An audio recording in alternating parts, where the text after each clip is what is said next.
Can you guys believe it? We're already on the last garment for this series. Okay, so today we're going to be working on our pocket hoops, our side hoops, whatever you want to call them. I wanted to talk about the patterns real fast because I am deviating a little bit from what we've been using. As you know, we've been using Simplicity 8579. However, these side hoops, they're not functional pockets. You can't really store things in them. One thing that all women know is we want pockets. So I'm trying to adapt these to be functional. I don't know if my measurements are all correct. They're probably not, but I'll adapt as I go along. So what I'm going to do is I'm going to use a combination of resources to adapt these. As always, I'm using my American Duchess Guide to 18th Century Dressmaking book, which I still love. I'll be using the book for assembling the main part of my side hoops. However, I'm going to be using the Dream Stitch. I'm also going to be using an online tutorial I found from the Dream Stitch.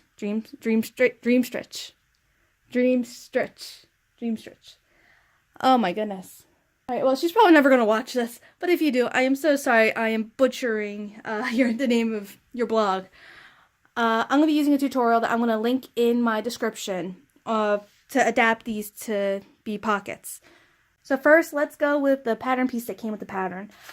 I have my side hoop pattern right here of all the markings on it. We did this all the way back in part 1. Because I'm following the directions that came with the book, I cut my pattern out a little differently than the pattern instructions tell me to.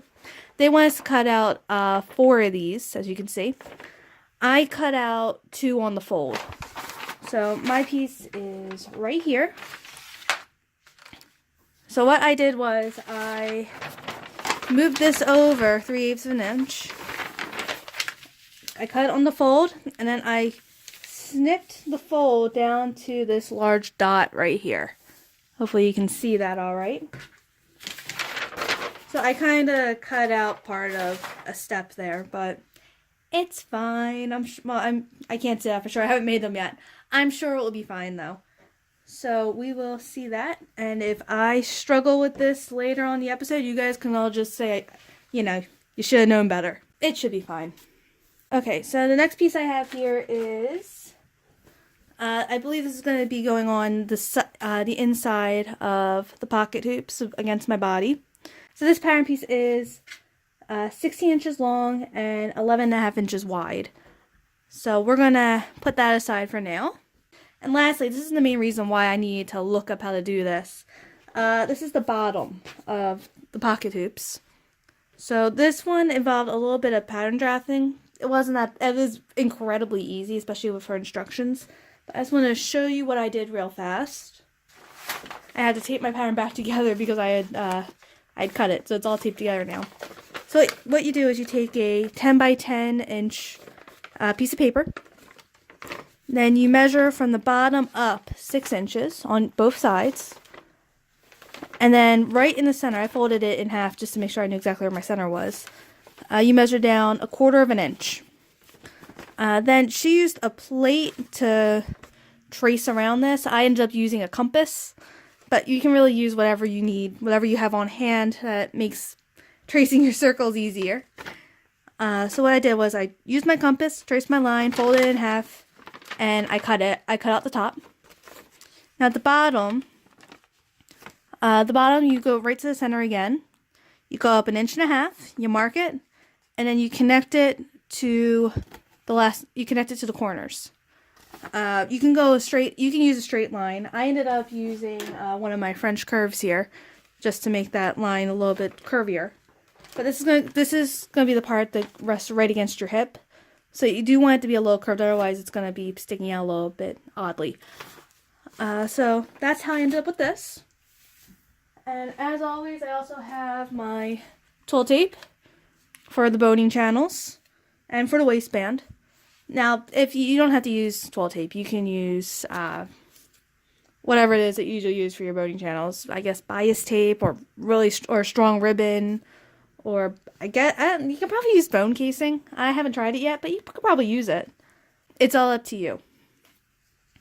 I also am going to put boning in them. but I haven't decided what I'm going to use yet, so I'm not going to talk about that yet. I have a couple options. I don't know which one's going to be best. I'm going to research that a little bit more, but I was kind of eager to get these started. Alright, so I guess that's it. Oh man, we're so close to being done. I'm so excited. So the first thing the instructions said was to cut a little slit to make a T. Now, I've already hemmed one side, so my T looks more like an L now, but, you know, we're going to just pretend that this side is still a T. So what you do is you're going to snip in about 1/2 inch, and then you're going to fold it over and hem it. Now, I did a combination of a basting stitch and a back stitch. Actually, I think it's actually called a running back stitch.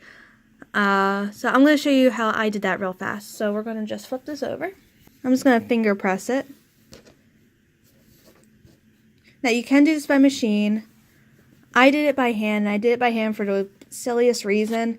I was listening to a podcast, so I didn't want to stop, and that's literally the only reason why I decided to do this part by hand instead of by machine. Alright, so what I like to do is I like to hide my knot. So I'm going to actually go into the fold here. I'm going to stick my needle in through here.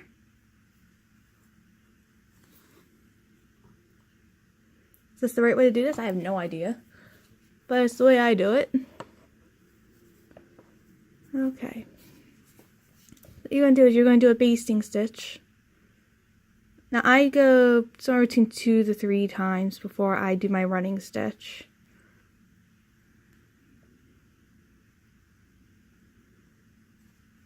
We're going to do a little back stitch here,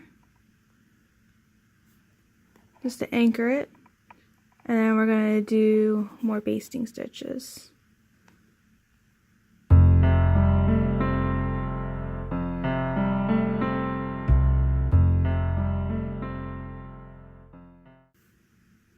I actually usually use a thimble for this, but I already sat down. I'm not getting back up. That's what's life without a couple of holes in your fingers, right?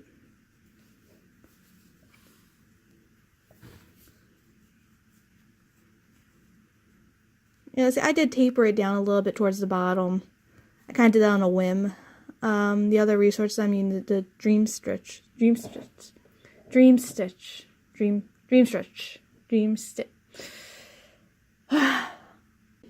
other resources I'm using, which has the link at the bottom, does have it taper off towards the bottom.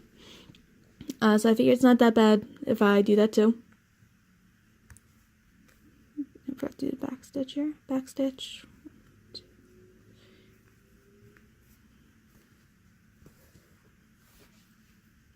I'll do that one here.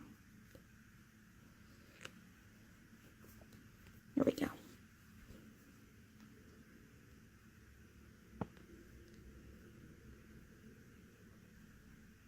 And I'll just do like one extra back stitch here just to kind of anchor it.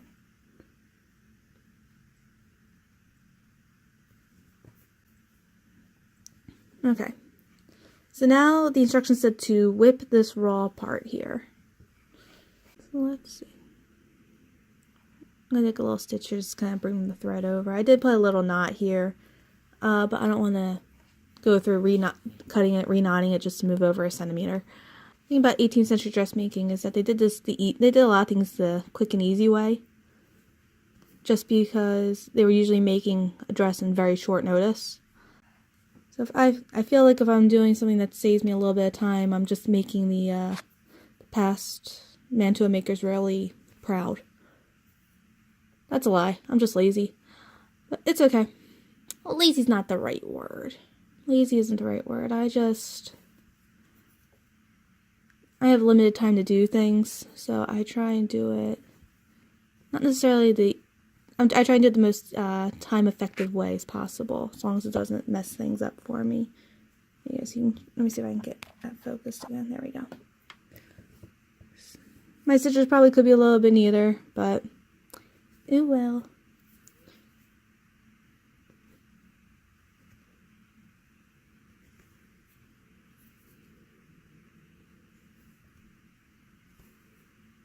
There we go. Alright. Well, that's gonna that'll keep it from unraveling. That's good. trim that. Now I'm going to repeat this on the other side. There we go. One side is done, and it doesn't look too, and I don't think it looks that bad. But it's all done, and it was fairly quick. Well, relatively speaking, it was quick. This video is currently clocking it at 10 minutes. I'm probably going to try and edit it down a little bit. But yeah, I'm going to work on the other side, and I'll be right back. Okay, so having finished off my pocket opening, I was a little concerned down here about whether or not this would be strong enough to withstand the strain of me putting things in and out of my pocket hoops.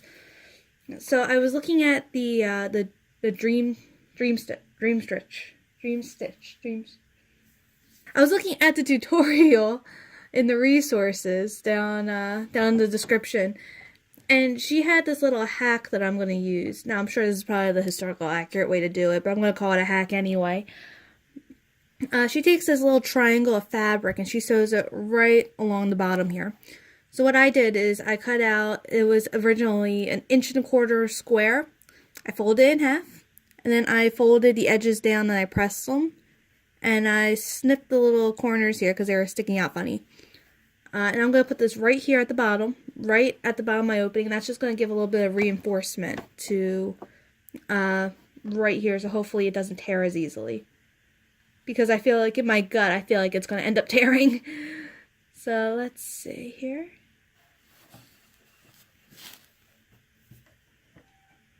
I'm just going to stitch this on nicely here.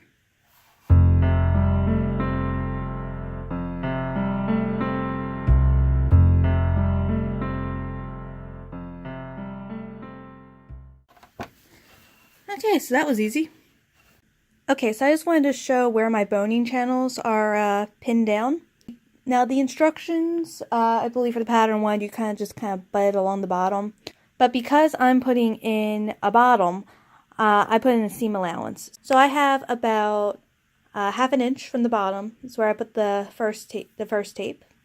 The top tape I put level with the opening of my pockets. And then I just kind of put the middle tape right in between the two. I did measure it. I don't remember how much I measured it, but you can do it however you want, whatever measuring technique you have. But I'm just going to bring these over to my machine and I'm going to stitch them down real fast.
Okay, so now we're going to sew the bottom onto our side hoops. So what I have here is I pinned the bottom piece all the way around that curve right here. See? I don't know how well you can see this, but I pinned the bottom all the way around that curve, which ended up actually fitting perfectly. I wasn't expecting it to fit perfectly because it was two different patterns, technically. But it did fit, so things are a bit easier than me. I thought I was going to have to get the scissors out, but it worked out. So what I'm going to do is I'm going to start stitching about 1/2 inch in, and that's because I'm still going to attach the inside piece, and if it's stitched all the way to the edge, I'm going to have a little bit of trouble. So I'm doing this to give myself just a little bit more room. So I'm going to start in 1/2 inch in, and I'm going to end half an inch in. Right, I'm also going to fix my machine because I just pulled all the threads out from the pins. Alright, give me 1 second. I'm going to be stitching right along the bottom of my tape.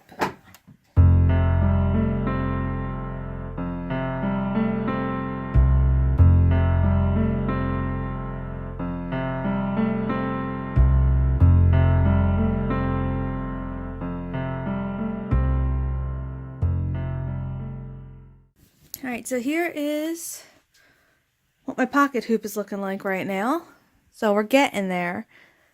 There's one thing I did that deviated from the instructions a little bit, and that was just, honestly, it was just habit. I sewed my boning channels to the inside layers on the wrong side, and that's just because that's what I usually do when I do, like, when I'm making bustle cages. So it was kind of just a habit. Maybe it'll end up working out for me, maybe it won't. Either way, you probably won't be able to see it, so I'm not going to sweat it too badly. If it ends up being bad, I'll remake these at a later date. Anyway, we are going to work on getting the inside panel here all done. So I have my long fabric, and I also cut some bias tape to be tied in the front and the back of my hoops, of my side hoops, just because it'll help to keep them in place so that, you know, if I sit down they won't be stuck up or anything like that. These are going to tie probably around my knees. So I'm actually just going to pin these on real fast. They're going to be lined up with the bottom boning case here. Let's see, I'm going to pin these on just for now. And I'm actually also going to take most of this. I'm also going to just kind of gather it up and then pin it to the right side of the fabric just to make sure it's out of the way. Because I've had times where I've done something similar to this and it got caught while I was sewing and I didn't realize it and I had to unpick the whole thing, and I'm trying to avoid doing that again. So just grab another pin. I'm just gonna put that there and I'll release that when I'm all done. Alright, and I'm gonna repeat it on the other side. That's one less thing that I'm gonna have to worry about here. Okay, so now I have my large rectangle here, the 11.5 by 16 inch one. And I'm actually going to start at the bottom, I think. Let's see. I'm gonna find my center back here. Alright, so I found my center back. And I am going to refine the center back here. And I'm going to pin these together.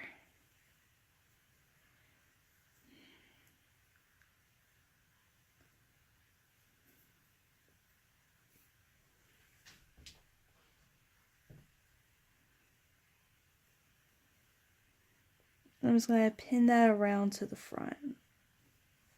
Or the back. I don't know which direction I'm going right now. Edge. Yeah, let's go with edge. I'm going to pin that to the edge.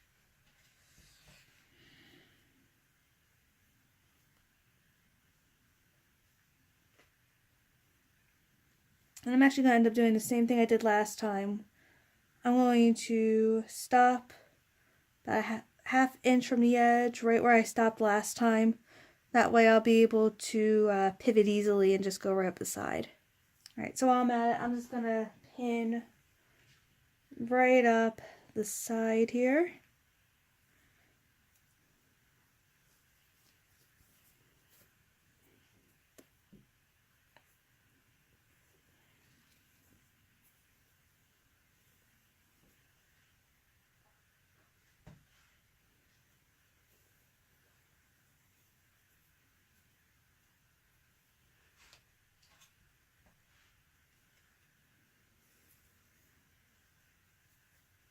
And amazingly, it's gonna fit right there. It's just about the right length. Maybe a little short, but that's okay. It's all good. Alright, And then I'm going to go right back around, and I'm going to repeat the same thing on this side. Alright, there we are. So I'm going to take this over to my sewing machine and stitch this up.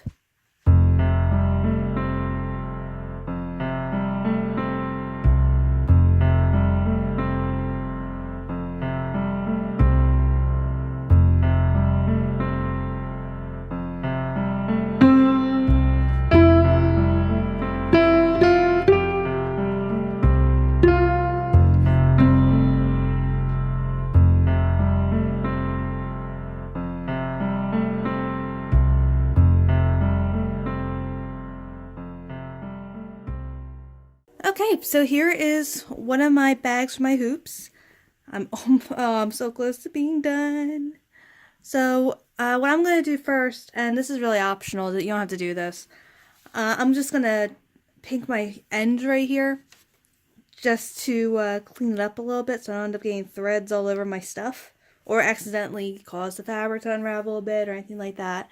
You don't have to do this. It's a personal preference. You're not supposed to pink cotton for if you're doing trim or something like that, but this is the inside of a seam. I don't think it's going to matter too much. I may end up getting angry comments about this later, but yeah, that's okay with me. I don't mind. Alright, so I got my pinking rotary braid, and I'm just going to line this up, and I'm just going to trim it real fast.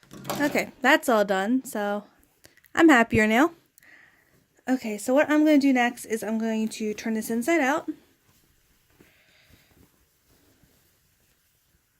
Well, I guess I'm going to turn this right side out, I should say. There's our nice bag. I'm going to unpin my straps. Be free. There we go. Okay, so now I'm going to work my boning in. Now, I left my opening at the top, so hopefully my bone should be able to slide in there nice and easily without me having to perform too many acrobatics. So I decided to go with this hoop wire that I had left over. I didn't have enough for a hoop skirt, but I had enough hopefully for this project. I know this isn't really manufactured anymore, but yeah, I'm working with what I have on hand. I think the traditional thing that you would use would be cane boning, but I don't have that, and I don't feel like waiting for it to come in. So I'm going to use this. You could probably also use steel, depending on what kind you have. But anyway, I cut this down to fit the bottom boning casing. And I have my caps here. So I'm going to pop one of my end caps on, just to protect it. And I take my, my needle nose pliers here, and I tighten it around it.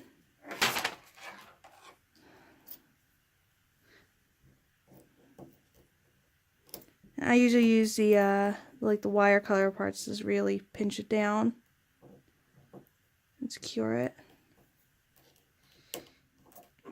Now this takes some time to do and to make sure that you get it right. Definitely take your time to make sure this is nice and secure, because you do not want this coming off inside your casing while you're trying to get it on. Yeah, so see, even though this looks kind of good, it's still pretty loose. So I want to tighten that up some more.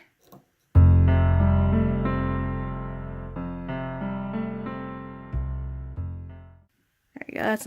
That's not going anywhere. Okay, so you see the opening is right down here. I'm just going to slide this in.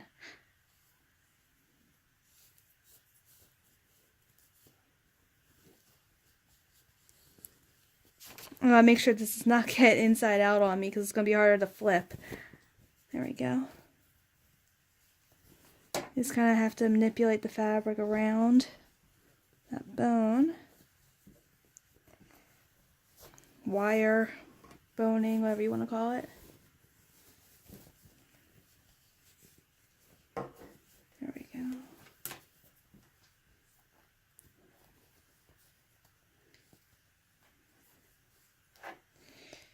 Now, leaving that opening at the top was just my preference because of the way I'm assembling this. If you're not doing the side openings, you could have always slid your bones in first and then hemmed the sides. But because I'm going with that side piece, there we go. That's what I'm going with. Okay, so bottom one's in. 5 more to go. Here we go. So I'm gonna take care of the next 5 off camera, and I'll be with you when I'm done. Oh, we're so close to being done. This is such a good feeling. Okay, so we're gonna pleat the top of our pocket hoops. So I did one side already just to make sure I knew what I was doing, and I marked the other side over here. Now, here's what I did. I took my pattern piece and I lined it up with what I had, and I put a pin in certain spots. Typically the spots I couldn't identify very easily just by looking at it. So like there's a couple spots like here. There's a little point, so I know that one's gonna go over. But some of the points I couldn't tell, so I marked it. I don't know if that made any sense the way I said it. It's getting kind of late. I think I'm getting a little delirious, but it's fine. Alright, so anyway, what we're going to do is we're going to pleat these, and we're going to put the pleats towards the pocket. So, we're going to bring the little point right here to the pin. There we go. Push it over. And down like that. There we go.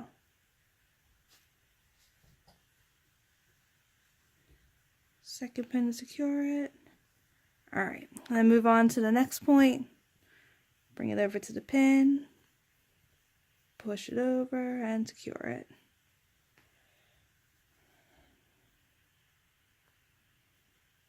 And then the last one. Point over, secure.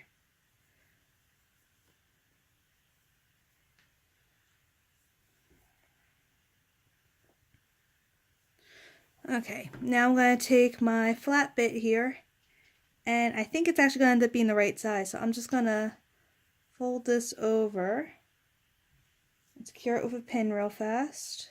I'm going to do the same on this side, and we're going to see how they line up. That looks actually pretty good. Well, that's a relief.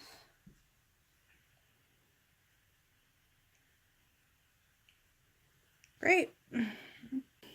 I'm just going to adjust my pins real fast to make sure that it's connected to that back panel at certain intervals so that I don't end up missing it.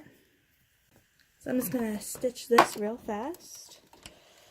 I'm going to try to ignore how weird this is over here. I'm just going to get this done. I'm going to stitch it somewhere between 1/4 of an inch and 1/2 inch.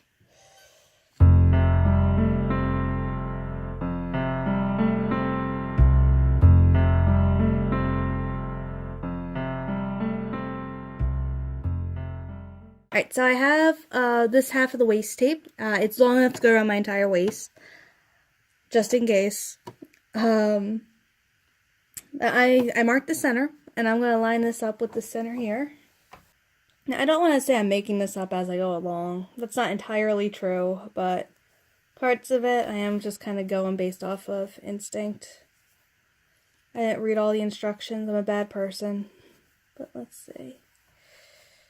There we go. Alright, so I'm going to stitch this on twice. I'm going to do it once this way. And I'm going to fold it over and stitch it again. Stitch the front down to enclose it. This will do for now. There we go.